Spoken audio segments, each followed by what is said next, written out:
그래서 우리가 믿음이 무엇일까라고 묻는 말에 늘 하는 대답이 있죠. 바라는 것들의 실상이요 보지 못한 것의 증거라. 자, 어떻게 정의를 한다 그랬죠? 거듭난 사람들이 가지는, 그죠? 거듭난 사람들이 가지는 그 하나님의 은혜, 그 하나님의 은혜로 말미암아서 거듭나지만 그 거듭난 자들이 이제 하나님의 존재에 대한 인식을 하고 살아가는 거죠.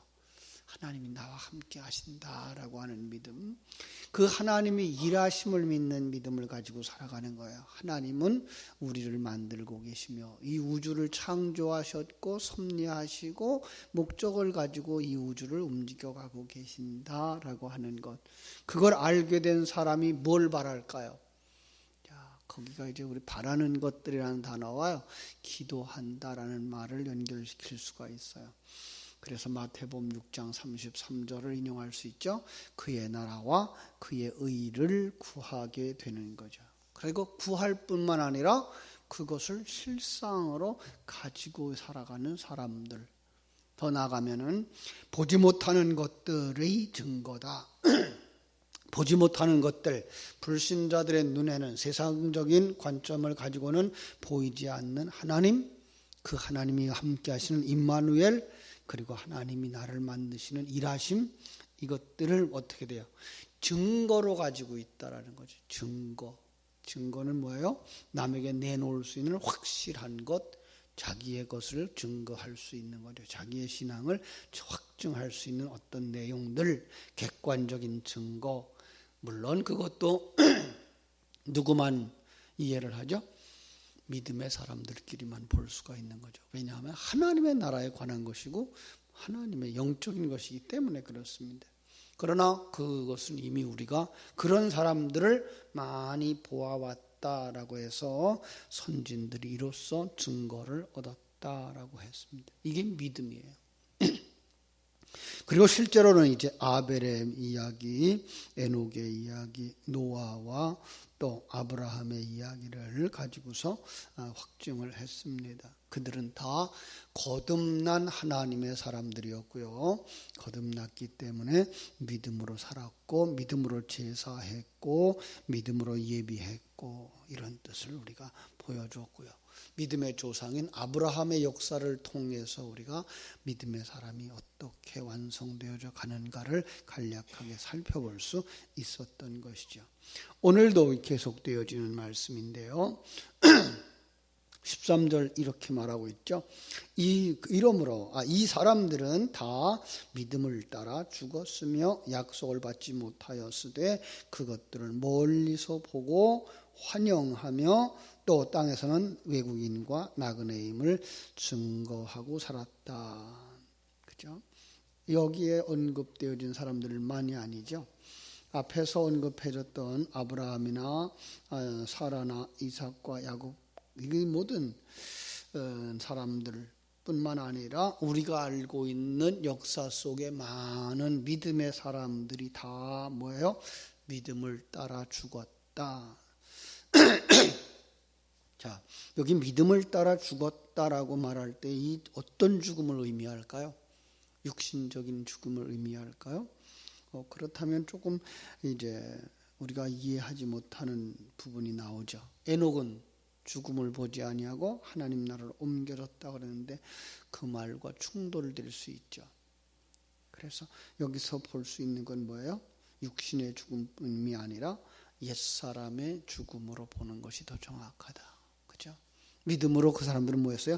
옛사람을 벗어버리는 삶을 살았다.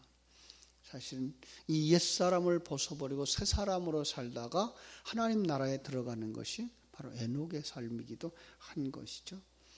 그런데 약속의 것을 받지 못했다, 세상적으로 성취되지 않았다, 이런 의미예요. 네, 그렇습니다. 아브라함 바로 그 약속의 땅들을 어디에서부터 어디까지 다 가지지 못했어요. 그런데 하나님은 거짓말쟁이에요. 그럼요, 주시겠다 그래 놓고서도 안 주시는, 그것이 아니고 이 세상 것을 목적지로 삼는 것처럼 보이지만 그 목적지 안에다가 우리가 영원히 거할 땅으로 인도한 하나님의 나라로 이끌어가고 있다는 사실을 우리에게 알게 하시는 거죠. 그래서 우리는 성경을 통해서 아브라함이 살아갔던 그 나그네 길은 곧 영원한 하나님의 나라를 바라보고 가는 성도들의 삶이구나라고 이제 우리가 생각할 수 있고, 아브라함이 걸어가는 그 인생길이 바로 우리들이 걸어가고 있는 모습이구나라고 이제 적용을 할 수가 있게 되는 거죠. 그래서 그들은 약속을 받지 못했으되, 이 세상에서는 그들에게 주어진 것들이 다 소유되지는 않았지만 그들은 그것을 영적인 하나님의 약속으로 보았기 때문에 뭐 할 수 있었어요? 멀리서 바라보고 환영했다라고 말씀하는 것을 알 수가 있습니다. 그렇습니다. 그들은 정말 하나님이 주시는 그 은혜의 땅, 하나님이 주시는 성자 하나님을 통해서 완성되어지는 천국을 바라보면서 그것을 기뻐하며 살았던 거죠.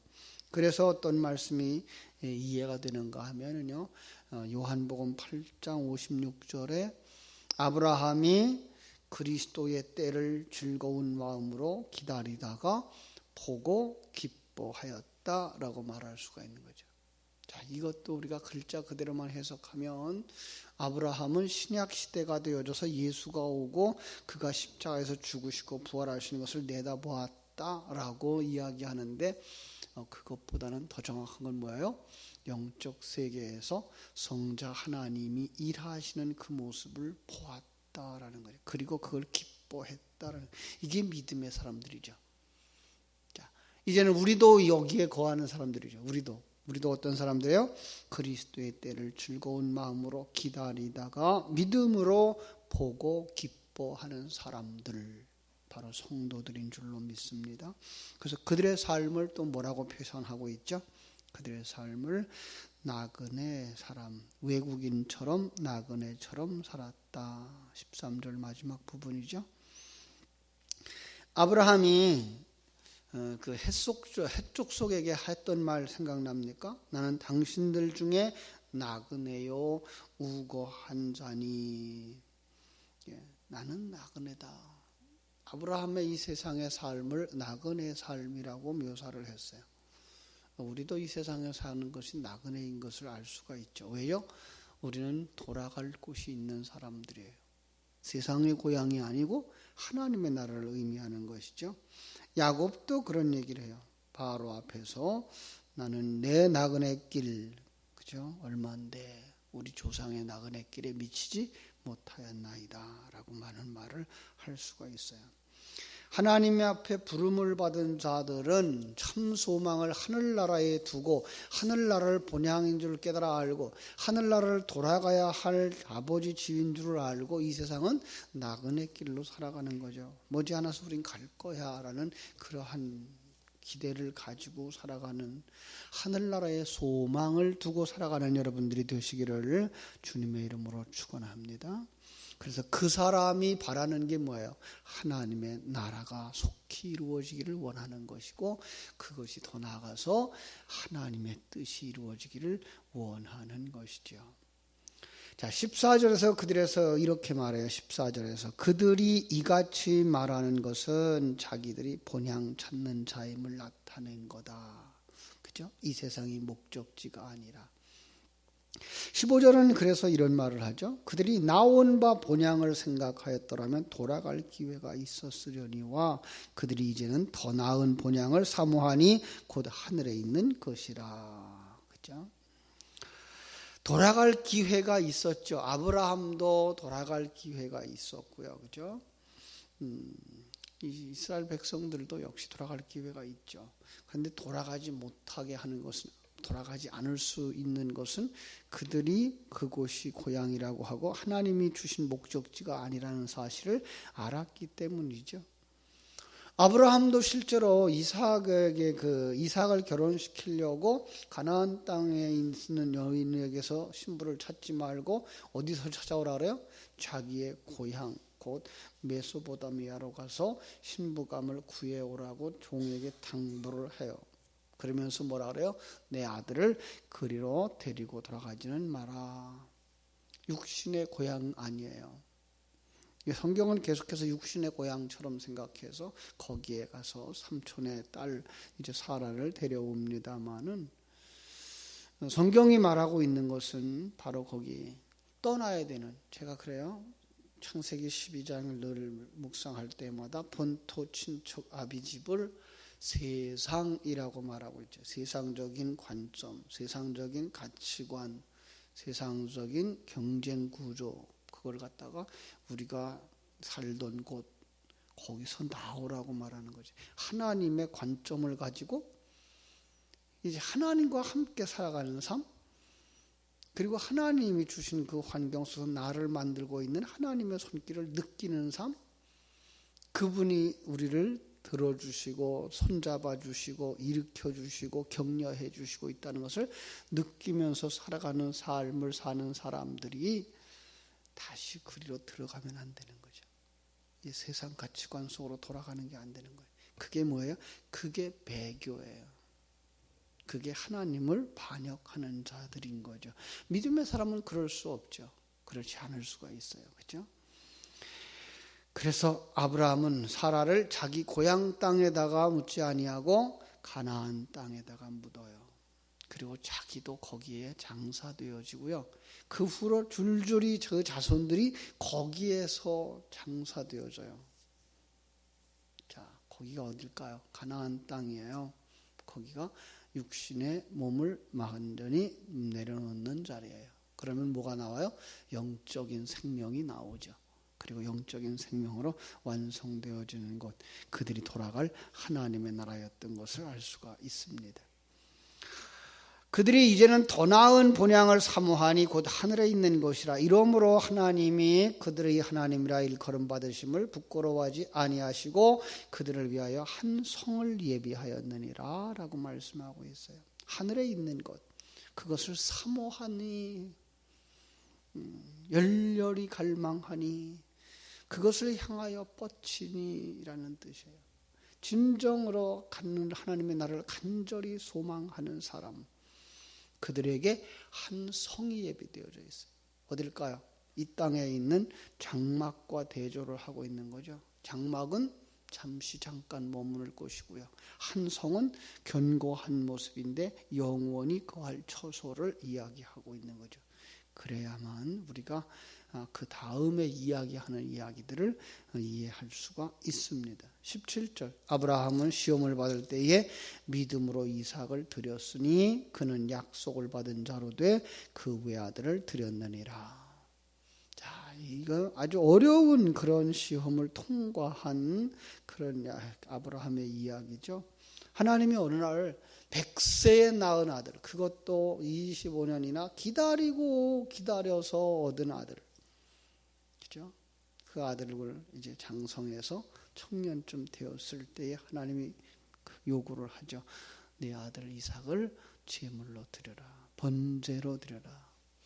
이 번제로 드린다는 이야기는요, 그 아들을 죽여야 되고 그 아들을 이제 불 위에 태워서 하나님 앞에 바쳐라라는 동물 제사만 알았던 그들이 이삭을 제물로 바치라고 했을 때 아브라함은 아마 기절을 했을지 않았을까. 그렇죠? 아니, 하나님이 이 아들을 통해서 믿음의 자손을 그렇게 주시겠다고 약속했고, 내가 종을 아들을 삼아달라 그래도 안 된다 그랬고, 이스마엘을 아들 삼아달라 그래도 안 된다 그러면서 결국은 이 아들을 주셔서 이제 이 아들을 통해서 아들을 낳을 때쯤 됐다고 생각을 했는데 그 아들을 바치라니, 그럼 어떡하시자는 거예요? 하나님의 약속은. 이런 생각을 안 할 수가 없겠죠. 그죠? 그런데 그가 뭐 했다고요? 그 아들을 드렸다, 순종했다라고 하는 거죠. 그죠? 어떻게 그게 가능했을까요? 하나님을 알았던 거죠.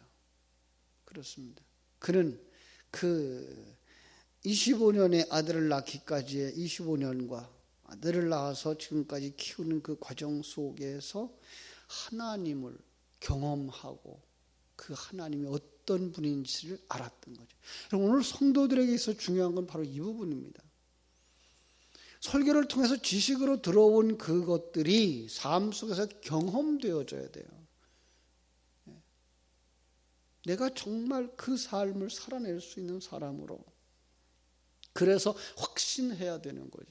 그래야 뭐 할 수 있어요? 자신을 제물로 바쳐서 하나님 앞에 나아갈 수 있는 사람들이 되는 거죠. 그죠?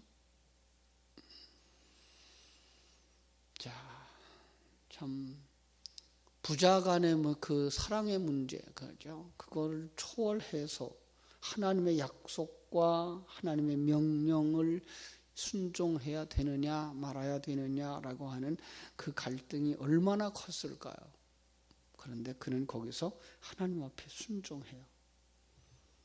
어떻게 해요? 그 하나님을 이제 확신하고 믿는 믿음이 되어졌어요.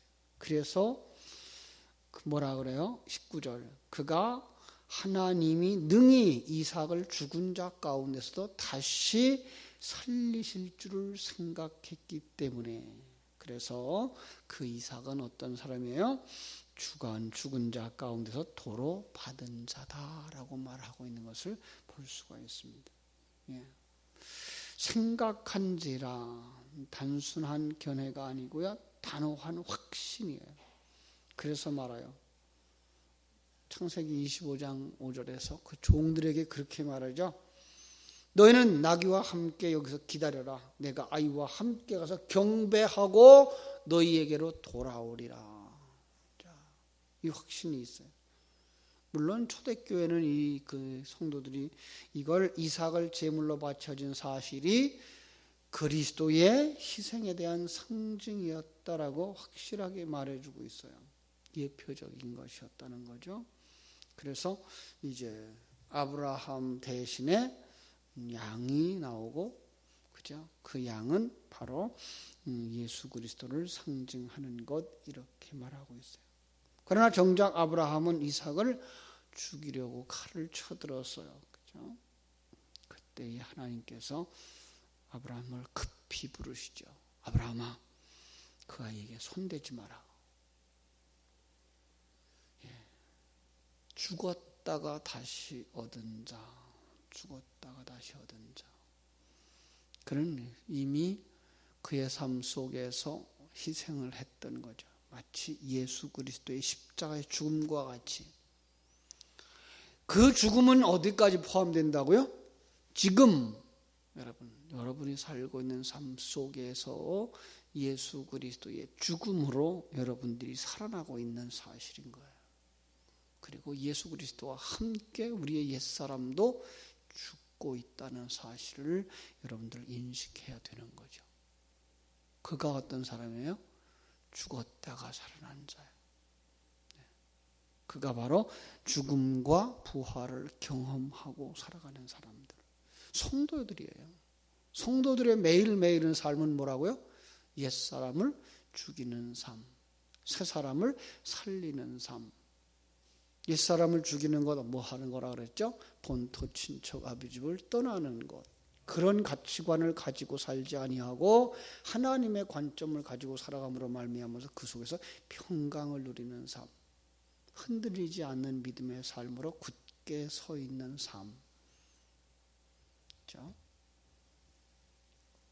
참 하나님께서 우리 여러분들에게 이 같은 믿음 주시기를 주님의 이름으로 축원합니다. 20절. 믿음으로 이삭은 장차 있을 일에 대해서 야곱과 에서에게 축복했다.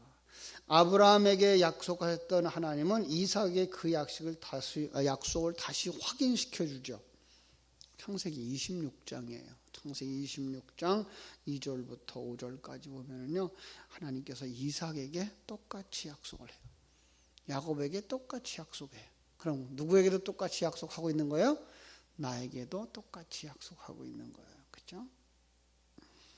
이삭은 장차 이루어질 그 약속을 받은 축복의 아들들을 낳게 되죠.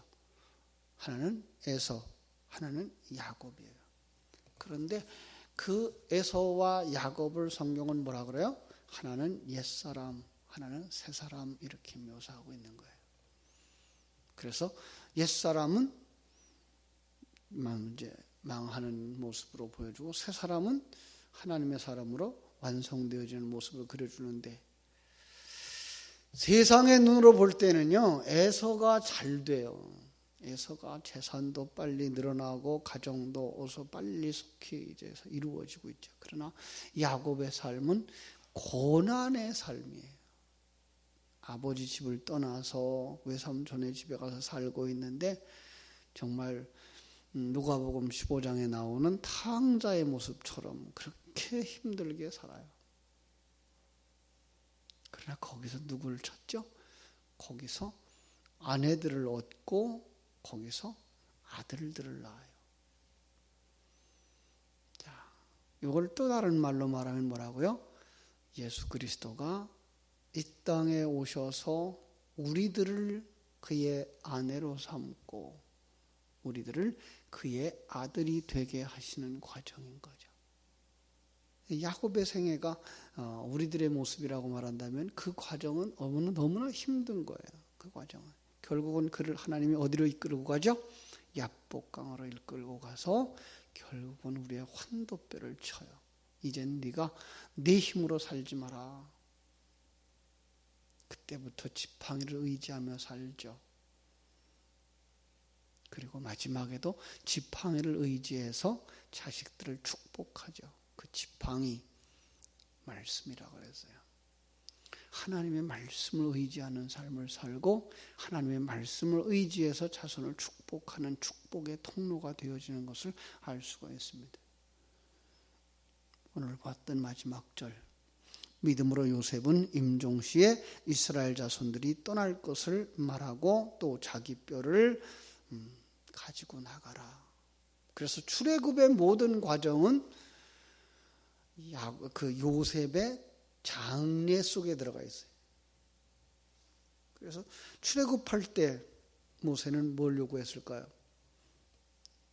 모세는 요셉의 그 시체를, 뼈를 메고 나가죠. 400년이나 됐으니까요. 그죠? 400년이나 된 옛사람들. 그 당시에는 그게 가능할 수 있었던 것이 뭐죠? 시체를 미라로 만들었기 때문에 그게 가능할 수 있었던 거죠. 그래서 그걸 메고 모든 그 광야길을 걸어가요. 광야길을 40년을 다 거쳐서 약속의 땅 가나안에 들어가서 땅을 다 분배해 주고 그 후에야 여호수아 24장에 가서 요셉의 그 시체를 땅에다 묻는 모습을 볼 수 있죠. 구원이 바로 이 사람 속에 있다라는 거예요. 누구의 상징이에요? 예수 그리스도의 상징이에요. 바로 우리들의 지금의 모습인 거예요. 그러니까 우리들의 신앙의 출발, 출애굽에서부터 우리 신앙의 완성, 거기까지는 예수 그리스도의 십자가 속에 들어가 있는 거예요. 예수 그리스도의 죽음 속에 들어가 있는 거예요. 우리의 매일 매 순간은 예수와 함께 죽고 성령으로 말미암아 부활하는 삶을 살아가고 있는 것, 이걸 아시면 아브라함을 부러워하지도 않고 이삭을 부러워하지도 않고, 그죠? 요셉의 그 경험들을 부러워하지도 않으며 그것들이 우리 속에서 일어나는 것을 깨달아 알고 더 깊이 그 말씀을 묵상할 수밖에 없고, 다시 자신의 그 신앙의 삶을 적나라하게 들춰보면서 하나님을 의지할 수밖에 없는 사람들이 되죠. 여러분들이 매일 매 순간 바로 하나님을 의지하면서 살아갈 때 하나님이 여러분에게 새 힘도 주시고 새 은혜도 주시고 감당케 하셔서 주어진 환경 속에서 하나님의 사람으로 한 걸음 한 걸음 성숙을 향하여 달려가게 되기를 주님의 이름으로 축원합니다. 기도하겠습니다.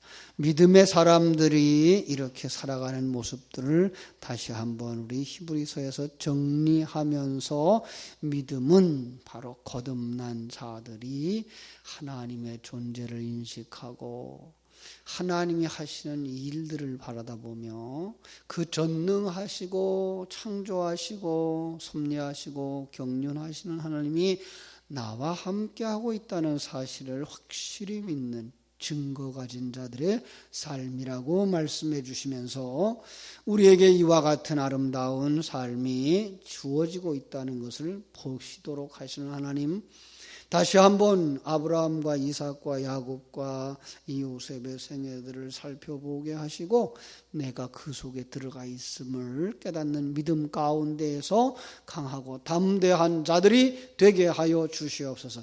그 나라와 의를 구하고 천국을 소망하며 살아갈 수 있는 하나님의 사람들이 되게 하여 주시옵소서. 오늘 하루도 우리는 어떤 일을 만날지 알 수가 없습니다. 어떤 상황 가운데 우리가 처할지도 모릅니다. 그러나 우리는 확신합니다. 아버지 하나님이 나와 함께 하신다는 사실을, 그리고 그 순간에도 하나님 우리를 버리지 아니하시고 우리를 품에 안으시고 우리의 옛사람을 내려놓게 하시고 새 사람을 옷 입기를 소원하시는 하나님의 그 소원을 따라 새 사람으로 완성되어지는 하나님의 거룩한 사람들이 다 되게 하여 주시옵소서.